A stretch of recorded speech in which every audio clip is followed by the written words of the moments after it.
오늘 목차는 뭐 제 소개하고 저는 선수 트레이너예요. 뭐 구단에 있었을 때는 컨디셔닝 코치의 직함을 갖고 있었는데 저는 선수 트레이너가 맞고요. 그리고 트레이너가 생각하는 언더 투수, 사이드 투수들의 특징, 그리고 언더 투수들이 견갑골이 어떻게 움직이는지, 척추가 어떻게 움직이는지 그런 것들 알려드리고, 그리고 우리 빠질 수 없는 부상에 대해서, 선수들 부상에 대해서 말하고, 부상을 당하고 나서 공을 어떻게 던져야 될지, 어떤 방향으로 진행을 해야 될지 알려드리고, 지금은 비시즌이잖아요. 아직 게임을 안 하는 비시즌 기간 동안 지금 내 위치는 내가 어느 정도 준비하고 있어야 되는지 간단하게 알려드리고 마무리하는 시간 갖겠습니다. 저는 2008년도에 연세대학교 체육교육과를 졸업을 하고 미국에 가가지고 UNCG라는 학교에 가가지고 선수 트레이닝 석사를 땄어요. 그 같은 해에 이제 졸업을 하면서 미국에서 활동할 수 있는 선수 트레이너 자격을 취득했고 현재까지 유지하고 있어요. 그래가지고 다음에 15년도에 SK 웨이번스 야구팀에 입단을 해가지고 팀이 바뀌었죠. 21년도에. 그래서 랜더스에 올해 11월까지 있다가 여기에 이제 아마추어 선수들이랑 또 다른 여러 가지 종목에 있는 선수들을 접할 수 있는 좋은 기회가 또 생겨가지고 지금은 여기 BRT 스포츠 아카데미 센터장으로 있습니다. 기본적으로 제 직업은 구단에 있었을 때는 선수의 몸 상태라든가 기분이라든가 그리고 이 선수가 처한 상황 그리고 처한 환경 등을 모든 걸 다 파악해가지고 이 선수가 얼만큼 경기를 잘할 수 있는지 경기를 잘하게끔 또 도와줘야 되고 그 외적으로도 트레이닝도 시켜줘야 되고 보강도 해줘야 되고 치료도 해줘야 되고 또 고민도 있으면은 이렇게 고민 상담도 해주고 그런 여러 가지 역할을 했습니다.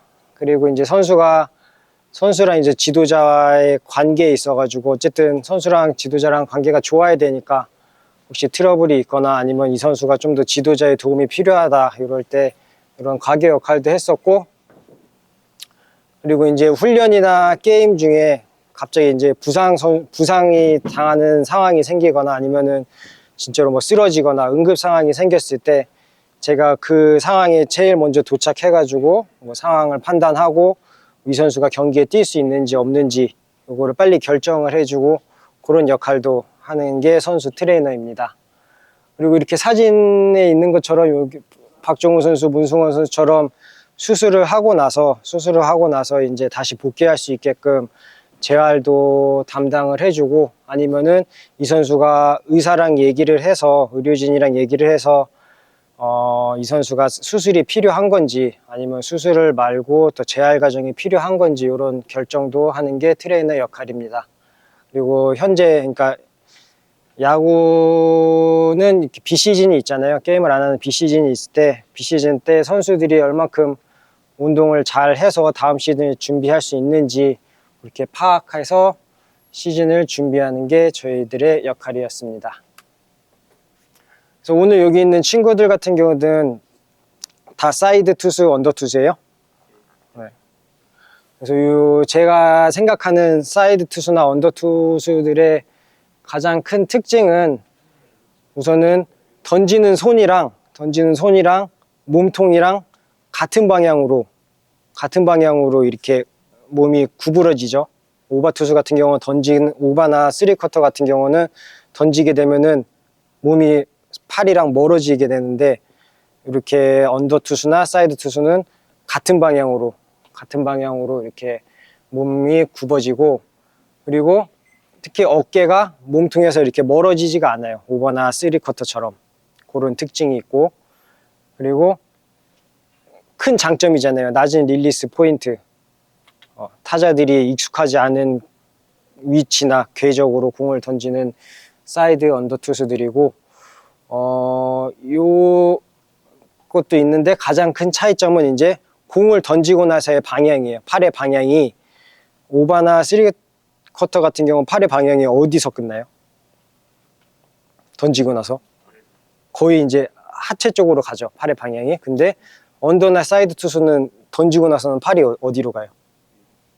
그죠? 밑에서 시작해서 거의 뭐 골반 위쪽이나 어깨 사이 쪽으로 이렇게 그런 방향이 가장 큰 특징이에요. 요 가장 큰 특징 때문에 부상의 위험도 가장 많이 노출되어 있는 게 사이드랑 언더 투수예요. 이건 나중에 말씀드릴게요. 우리는 다 견갑골이 중요하다 생각하잖아요. 그죠? 견갑골이 특히 투수한테 중요하다고 생각하는데, 왜냐하면은 견갑골은 어떻게 보면은 팔뼈가 그 위에 얹혀져 있는 구조거든요. 그래서 그 팔뼈가 그 던지는 동작을 할 때 얼만큼 안정적으로 그 소켓 안에 이렇게 팔뼈가 얹혀져 있느냐, 그런 거랑 그 견갑골의 근육은 어떻게 보면 크게는 네 근육이라 그래요. 회전근개라고 들어봤어요? 회전근개는 4개의 근육을 말하는 건데, 그 근육 말고도 14개에서 15개 정도, 그러니까 총 근육으로 따지면 18개, 19개 정도 근육이 견갑골을 지나가요. 견갑골이랑 연결돼 있어요, 다. 그렇기 때문에 우리가 견갑골이 중요하다고 생각을 해요. 그래서 이 견갑골의 움직임을 보면은 그러니까 어떤 유형의 투수든 간에 오바에서 던지든 쓰리쿼터에서 던지든 아니면 밑에서 던지든 견갑골의 움직임은 비슷해요. 어떤 유형으로 던지든 간에. 그래서 투구 전에는 견갑골이 영어로 쓰자면 견갑골이 척추 쪽으로 모여요. 투구 전에는 모였다가 던지고 나면은 척추 쪽으로 방향이 멀어지죠. 그런 방향이 있고, 또 팔이 이제 앞으로 던지려면은 우선은 뒤로 제껴져야 돼요. 그래가지고 이제 외회전이 갔다가 내회전으로 오는 그런 움직임도 있고, 견갑골이 외회전으로 갈 때 뒤로 이렇게 같이 이렇게 팔이 넘어올 때 견갑골이 같이 팔뼈랑 붙어 있기 때문에 같이 잘 넘어왔다가 던지고 나서는 앞으로, 그런 움직임들이 견갑골에서는 있어요. 아까 말씀드렸다시피 투구의 손 방향, 요거 가장 큰 특징이에요. 언더 투수 같은 경우는 반대편 어깨 위, 언더 투수 같은 경우는 어깨 위에는 안 간다 그러더라고요. 그래서 어깨 근처 쪽으로 팔이 가게 되어 있습니다. 아까도 말씀드렸다시피 팔의 방향이 위로 진행이 돼요. 그래가지고 견갑골이, 특히 언더 투수 같은 경우는 밑에서 시작하기 때문에 팔의 방향이 오바나 사이드 투수나 쓰리쿼터보다는 조금 더 바깥쪽으로 빠져가지고 움직이고, 그리고 좀 더 밑에 방향으로 견갑골이 움직이게 되어 있습니다. 이 언더 투수나 사이드 투수 같은 경우에 이 견갑골이 얻는 장점은 팔의 방향이 위로 가기 때문에 이 팔이 브레이크를 잡아야 되거든요. 팔이 빠지지 않기 위해서 근육들이 브레이크를 빠르게 잡아줘야 되는데, 장점은 팔의 방향이 이 중력을 거슬러 올라가기 때문에 다행스럽게도 중력의 도움을 받아서 감속에 좀 더 도움이 돼요. 오바 투수나 쓰리쿼터에 비해서. 그런 장점이 있는 유형의 투수들이죠. 그리고 척추는 이거는 어느 투수나 마찬가지예요. 암코킹이 되면은 이 척추가 앞방향으로 이렇게 커브들이 만들어져요. 이렇게 척추가 있으면 이렇게 배를 내밀면 이렇게 앞으로 이렇게 커브가 만들어지거든요. 그래서 그런 커브가 증가하게 되고, 대신에 이렇게 사진에서 보시다시피 다 언더나 사이드 투, 특히 언더 투수 같은 경우에는 벌써 이 동작을 엄청 많이 하잖아요. 최소 뭐 한 이닝 던지면은 많게는 뭐 한 30개 정도 할 거고, 그리고 선발 투수 같은 경우는 뭐 100개 가깝게 이런 동작을 하게 되는데, 이런 동작을 하기 위해서는 이 척추에 붙어 있는 여러 가지 근육들이랑 또 그 척추랑 연결되어 있는 이 고관절이라든가 우리가 소위 말하는 코어 근육들이 엄청나게 많은 일들을 해줘야 돼요. 이 움직임을 지속적으로 정확하게 일관되게 움직임을 하려면은 이런 코어 근육들이 계속 지속적으로 힘있게 일을 해줘야 돼요. 그래서 가장 말씀드리고 싶은 거는 여기 근육이 약해져 버리면은 트렁크랑 이런 코어 근육들이 약해지게 되다 보면은 분명히 위치가 바뀌어요. 이 자기가 움직이는 위치라든가 자기 움직이는 자세, 그리고 근육이 힘드니까 덜 일하게 편하게 자꾸 편한 자세를 찾게 되죠. 그러니까 근육의 활성화에서도 좀 문제가 생기고, 그렇게 계속 문제적인 움직임들이 되다 보면은 전체적인 방향 자체가 틀어져 버리게 돼요. 그래서 이런 문제점들이 나타나기 시작하면은 이 언더 투수나 사이드 투수 같은 경우는 팔이 낮기 때문에 이 팔 자체의 속도가 낮아진다고 연구 결과에서 그렇게 얘기를 해요. 이 팔 자체의 속도를 느리다 보면은 언더 투수는 뭐 볼이 느려도 상관이 없다고 하는데 그건 아니잖아요. 어쨌든 자기가 갖고 있는 최고의 구속을 던져야 되는 거잖아요. 이거 약간 메카닉상으로 내가 빠른 볼을 못 던지는 상황이지 내 자체에서는 제일 빠른 볼을 던지는 거잖아요. 그렇기 때문에 이런 트렁크 근육이나 코어 근육이 약해져 버리면은 팔 속도가 느려지기 때문에 분명히 구속에도 영향이 있게 돼요. 그래서 아무리 이렇게 준비를 잘하고 박정우 선수처럼 저렇게 운동 진짜 많이 하고 보강 운동, 또 웨이트 운동, 그리고 또 다른 체력적인 운동을 진짜 많이 잘 준비해도 이게 피할 수 없는 게 부상이에요. 이렇게 진짜 많이 준비해도 이렇게 부상을 당하게 되는 게 야구인데, 특히 언더 투수 같은 경우는 어떤 투수든 마찬가지겠지만은 어깨나 팔꿈치의 부상이 제일 높아요. 근데 특히 언더나 사이드 투수 같은 경우에는 끝에 놓는 지점이 이제 위쪽으로 향하다 보니까 요 공간 견갑 근육이랑 이제 뼈가 붙는 공간이 계속 점점점 작아지게 돼요. 그 공간이 던지면 던질수록 이쪽으로 올수록. 그렇기 때문에 제일 많이 다치는 부분이 극상근에 붙어있는 건, 그리고 이두 근육에 붙어있는 건들이 제일 많이 이렇게 손상을 당하게 돼 있어요. 이 던지는 모양 때문에. 그리고 특히 언더 투수 같은 경우는 마운드에서 던지면은 경사를 이용하기 때문에 아까는 중력의 도움을 받는다고 했는데 요거는 또 중력의 도움을 받아서 부작용이 생기는 거예요.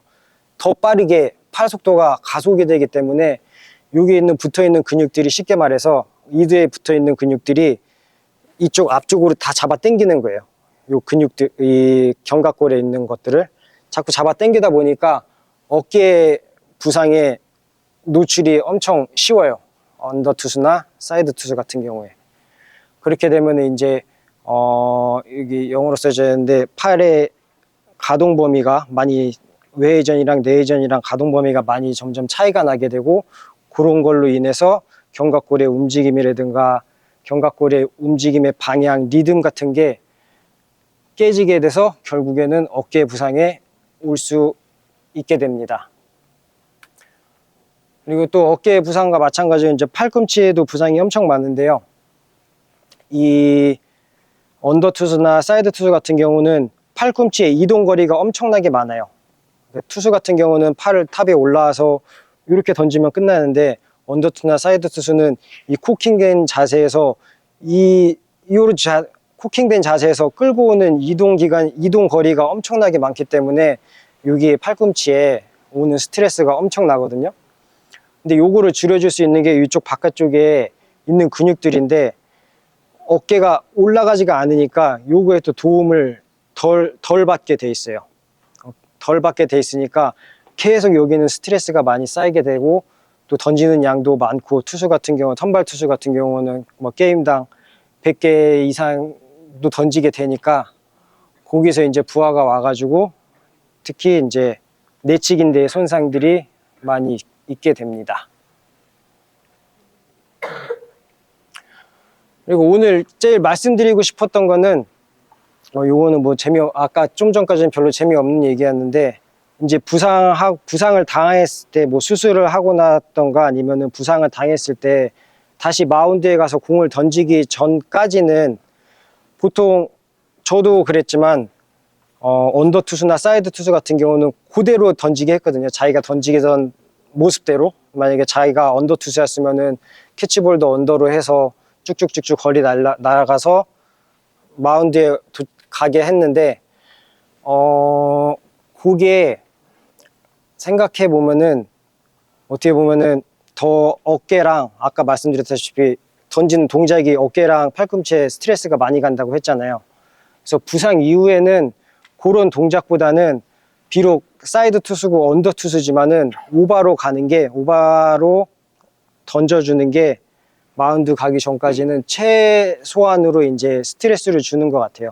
더 이제 적응도 시키게 되고 팔꿈치랑 어깨에 적응을 시키게 되는 것 같고, 그리고 이 경험상으로는 요게 던지다 보면은 아무리 자기가 보강 운동을 열심히 해놨고 근력적으로 막 준비를 해서 공 던지 준비가 됐다 하더라도 요 던지는 팔의 각속도를 쫓아가지 못하는 것 같거든요. 아무리 근육이 힘이 있고 싱싱하고 막 좋은 준비를 다 해놔도 우리가 던지는 속도는 근육이 아무리 해도 진짜 못 쫓아가는 것 같아요. 그래서 요거는 차근차근 적응시켜야 되는 문제인 것 같아서, 그래서 아무리 사이드 투수라든가 아니면 언더 투수 유형의 투수더라도 준비 마운드에 가기 전까지는 오버로 던지는 게 제 경험상으로는 좀 더 맞는 것 같아요. 그러면 이제 마운드에 갔을 때 이제 100%를 던지고 라이브 할 수 기회가 있으면 라이브를 하고 재활 게임을 나가게 되는데, 여기서 어떤 진행을 하는 게 맞는 것 같아요? 뭐 30개를 던지는데 30개로 50% 던지고 그 다음 30개 60% 던지고 70% 던지고 쭉 가서 100% 던진 다음에 100% 딱 됐을 때 이제 개수를 이제 올리기 시작하는 거죠. 35개.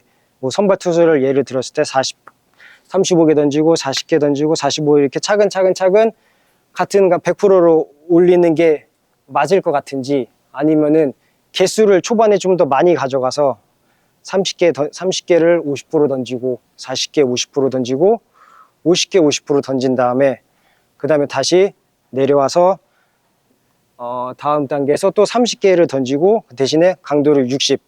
그래서 이렇게 개수를 많이 가져가는 게 맞는 것 같은지, 아니면은 차근차근 이렇게 100%까지 딱 채워서 개수로 가는 게 맞는 것 같은지, 여러분들의 생각은 어떤 게 맞는 것 같아요? 이 친구부터. 저는 오른쪽. 이쪽 네. 친구는 왼쪽. 왼쪽. 이 친구는 왼쪽. 아, 여긴 너무 어린데. 오른쪽. 이쪽은 오른쪽. 오른쪽. 왼쪽. 오른쪽. 부모님들은 어느 쪽인 것 같아요?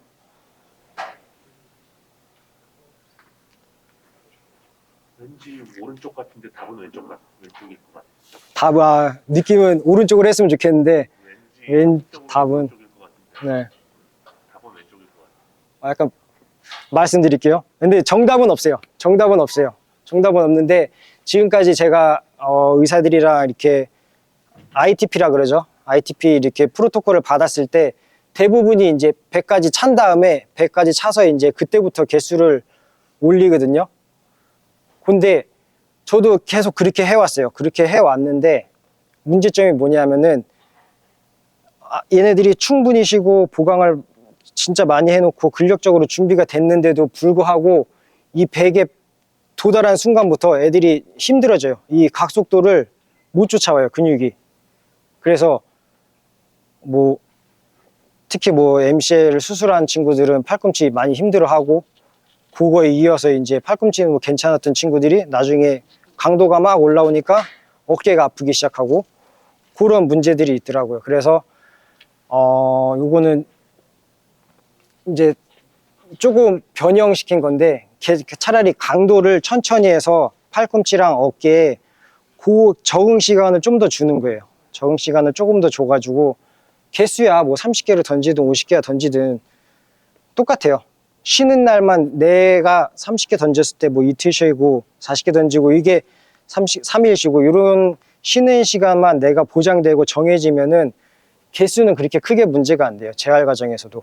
이제 강도가 제일 문제인데, 그러니까 강도를 천천히 올려서 같이 개수랑 가는 게 저는 이 경험상 제가 계속 재활분에 있었으면서 경험상 이게 더 맞는 방향 같아요. 그리고 이렇게 진행을 해도 재활 복귀 시간은 그렇게 뭐 크게 차이가 안 나요. 이거 했을 때 2번 정도 피칭 차이 나요. 2번 정도. 2번이면 일주일, 뭐 쉬는 기간 겹치면 한 10일 이 정도 걸리거든요. 그래서 10일 정도는 기다릴 수 있는 거잖아요. 어차피 재활하는 건데. 그래서 정답은 없지만은 제 경험상 이렇게 좀 더 강도를 낮춰가지고 개수를 가져가는 게 제 경험상으로는 좀 더 맞았던 것 같아요. 그리고 지금 비시즌이잖아요. 비시즌인데 여긴 너무 어리고 이 친구들 같은 경우는 지금 트레이닝 하고 있어요? 하고 있어요. 무슨 트레이닝을 지금 하고 있어요? 거의 기술에 가까운 이렇게 뭐 파워라든가 막 점프하고 이런 트레이닝 하고 있어요? 아니면 강도가 무게가 조금 낮은데 개수를 많이 하는 요 정도의 트레이닝을 하고 있어요? 파워 위주로 하고 있어요.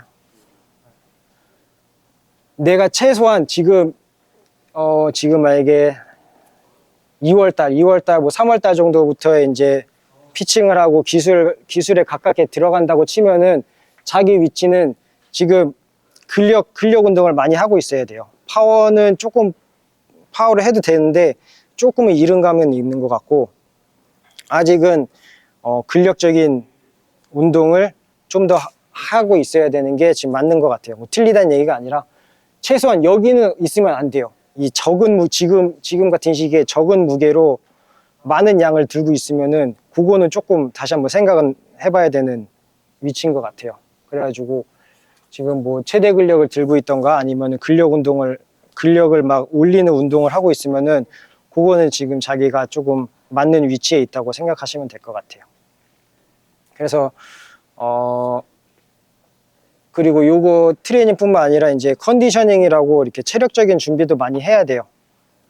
그냥 무작정 달리는 게 아니라 자기 포지션에 맞는 그런 쉽게 말해서 인터벌 트레이닝, 막 뛰었다가 좀 쉬었다가 또 뛰었다가 쉬다가 이런 정도의 인터벌 트레이닝, 그리고 그런 체력적인 부분에 위해서 인터벌 트레이닝, 그리고 자기의 운동 능력을 좀 더 향상시키기 위해서 뭐 스프린트라든가 민첩성이라든가 순발력 운동도 같이 지금은 충분히 하셔야 되는 시기입니다. 그래서 이 웨이트 트레이닝, 지금 여기 트레이닝장에서 하는 웨이트 트레이닝이랑 체력 운동이랑 좀 어느 정도 같은 방향으로 이렇게 가고 있어야 돼요. 웨이트 무겁게 들고 파워 운동 하고 있는데 장거리 런닝 이렇게 하고 있으면은 요게 방향 자체가 이 방향으로 가는 게 아니라 얘는 이렇게 가고 하나는 이렇게 가서 만나는 지점이 전혀 없거든요. 그러니까 요것도 한번 잘 생각해서 어느 방향으로, 그러니까 조화롭게 가야 돼요. 내 트레이닝이랑 내 컨디셔닝적인 그 런닝 하는 게 같은 방향을 향해서 가야지 이제 시즌에 도움이 되는 거고, 그리고 항상 뭐 보강 운동 해야 돼요. 뭐 언더 투수나 사이드 투수 뿐만 아니라 어떤 투수든 간에 자기가 안 좋았던 부분 항상 보강하셔야 되고, 또 자기가 좋은 부분이라고 생각하는 부분도 보강을 하셔야 돼요. 나는 이 점이 강점인데 뭐 나는 가동성이 좋아, 나는 가동성이 좋으니까 이전 거는 나중에 해도 돼가 아니라 그걸 더 좋을 수 있게, 자기 강점이니까 어차피 강점이니까 그 강점을 더 발전시키려고 이런 보강의 생각을 좀 바꿔야 돼요. 내가 약한 것만 하는 게 아니라 자기가 잘하는 거, 자기가 강한 것도 하는 게 보강 운동이고, 그리고 지금 시기에 어떻게 보면 기술 운동이라고 하면은 뭐 방망이 치고 공 마운드에서 던지고 이런 게 기술 운동이라고도 생각을 할 수 있는데, 지금 시기에는 그런 기술 운동보다 자기의 감각을 찾으려는 이렇게 운동을 많이 했으면 좋겠어요. 뭐 드릴이라고 하겠죠. 드릴이라고 하는데 요거는 뭐 큰 힘 드는 운동 하지 말고 이렇게 가벼운 무게로 자기의 감각을 찾을 수 있는, 요거는 좀 기술 코치님들이랑 좀 상의를 하든가 아니면은 좀 더 전문가 분들이랑 상의를 해서 진짜 힘들지 않은데 자기 감각의 운동, 감각이라고 어떻게 보면 운동 신경이죠. 그런 거를 발전시킬 수 있는 그런 운동을 하시려고 노력을 했으면 좋겠어요. 그리고 이렇게 지금 하는 운동들이 조금씩 변형이 되면서 시즌에 이렇게 갔을 때 잘 전환될 수 있도록 또 준비를 하셔야 되고요. 그래서 막 이렇게 어쨌든 빨리 진행해서 마무리까지 왔는데, 사이드 투수랑 언더 투수는 조금 접근 방법은 달라야 돼요. 오버 투수, 위에서 던지는 오버 투수나 사이드 3쿼터보다는 비전통적인 방식으로 던지기 때문에 그거에 대한 트레이닝에 대한 접근은 조금 다르게 생각하셔야 될 것 같아요. 그리고 어쨌든 다른 유형의 투수이기 때문에 자기의 움직임에 대해서 자기가 잘 알고 있어야 돼요. 그냥 누가 시키는 움직임이 아니라 자기가 자기 움직임을 이해를 하려고 계속 자기를 관찰을 해야 되고, 그리고 내 특징이 어떤 건지, 내 움직임에서 특징이 어떤 건지 계속 생각을 하면서 트레이닝 하시는 게 좋을 것 같아요. 뭐 남이 시켜서 하는 거야 뭐 쉽죠. 몸은 힘든데 쉽죠. 생각을 안 해도 되니까. 근데 자기가 좀 더 같은 유형이라도 다른 선수가 좀 되려면은 자기를 제일 잘 알아야 될 것 같아요. 솔직히 트레이너보다 제가 뭐 너 몸 어때? 이렇게 물어볼 수도 있지만, 트레이너보다 자기 몸 상태라든가 자기의 위치라든가 자기의 처한 상황을 제일 잘하는 게 어떻게 보면은 본인이니까 자기를 계속 탐구를 했으면 좋겠어요. 그리고 요거는 진짜로 좀 구속이 느리다고, 이거 어쨌든 뭐 130대 막 이렇게 빨라야 130대 막 이렇게 프로에서 던지게 되는데, 이 구속이 다른 유형의 투수보다 좀 느리다고 절대 부상이 없는 게 아니에요. 어떻게 보면 더 부상의 위험에 노출이 많이 돼 있는 투수의 유형이기 때문에 요거는 편견이에요. 내가 밑에서 던진다고, 옆에서 던진다고 부상이 절대 없을 리는 없습니다. 그리고 그러니까 같은 맥락에 부상을 두려워하지 않았으면 좋겠어요. 어쨌든 부상을 안 당할 수 있는 방법은 딱 한 가지예요. 야구를 하면서. 야구를 안 하면 부상을 안 당해요. 그러니까 너무 부상에 대해서 두려워하지 않았으면 좋겠어요.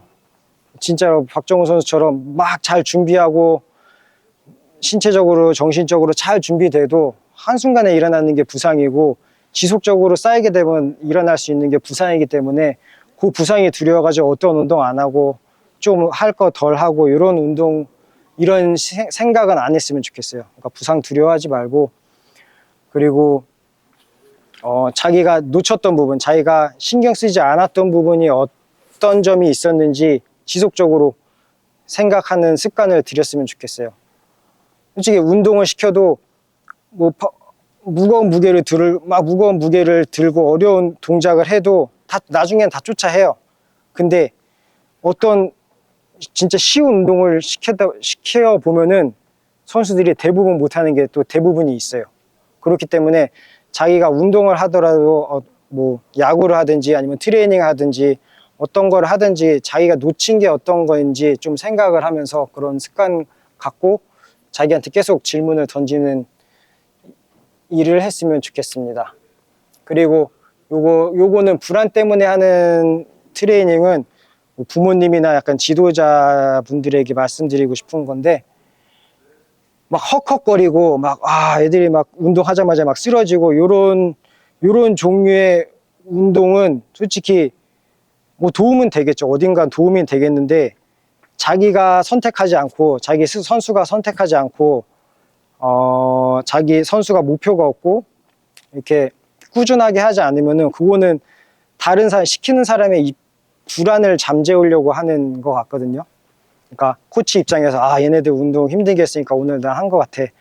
약간 아니면 부모님들 입장에서는 오늘 우리 애기가 엄청 힘들어하는구나. 오늘 그래도 운동 잘한 것 같다. 요런 종류의 생각, 이런 종류의 트레이닝은 안 하셨으면 좋겠어요. 그리고 아까 박정우 선수도 말했다시피 세상에 어떤 운동도 나쁜 운동이고 잘못된 운동은 전혀 없어요. 막 피칭을 100개를 하든 뭐 티를 몇 박스를 치던, 이건 저는 뭐 트레이닝 입장에서 안 했으면 좋겠죠. 안 했으면 좋겠는데 자기가 선택을 하고 자기가 하고 싶어서 하고 자기가 발전하고 싶어서 하고 목표가 있고 계속 꾸준히 하면은 저는 그게 잘못됐다고 생각은 안 해요. 네. 이게 뭐 혹사라고 생각 안 하고 어디든 좋아지는 운동이니까 그거에 대해서 뭐 좋고 나쁜 운동이 없다고 말씀드리고 싶고요.